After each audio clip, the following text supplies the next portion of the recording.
Welcome to our channel. आज आपण शेवभाजी बनवूया. शेवभाजीसाठी कांदा कट करून घेऊ.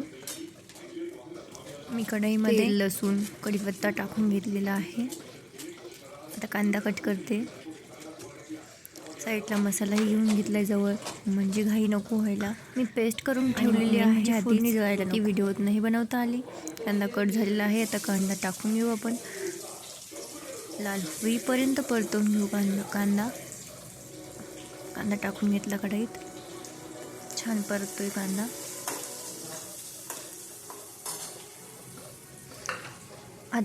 पेस्टमध्ये टोमॅटो, कांदा, मिरची सर्व एकत्र करून भाजून आणि एकत्र करून दळलेला आहे मिक्सरमध्ये.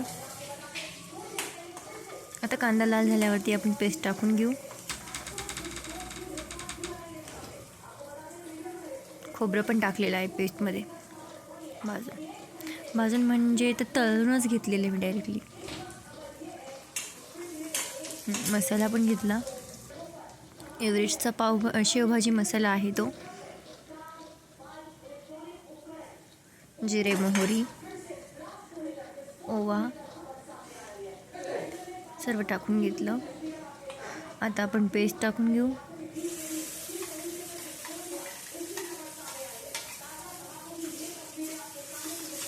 पाणी थोडंही नाही टाकायचं, नंतर धुवून टाकता येईल भांडं, काही विषय नाही. पण आत्ता पाणी टाकून काही फायदा नाही, कारण की त्या पेस्टने पूर्ण तेल सोडलं पाहिजे. छान लाल झालेले आहे. आता आपण घरात गरम मसाला, शेवभाजी मसाला आणि लाल तिखट टाकून घेत आहे.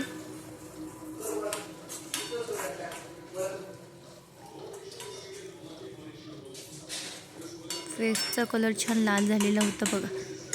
आणि आता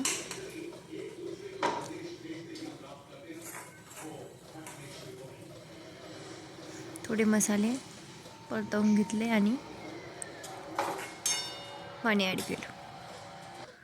पाणी ॲड केल्यानंतर 20 मिनिटांनी छान अशी ग्रेव्ही रेडी झालेली आहे. आणि नंतर छान तेल पण सोडलेलं आहे तिने बघा. चमचमीत खायला रेडी झालेली आहेत.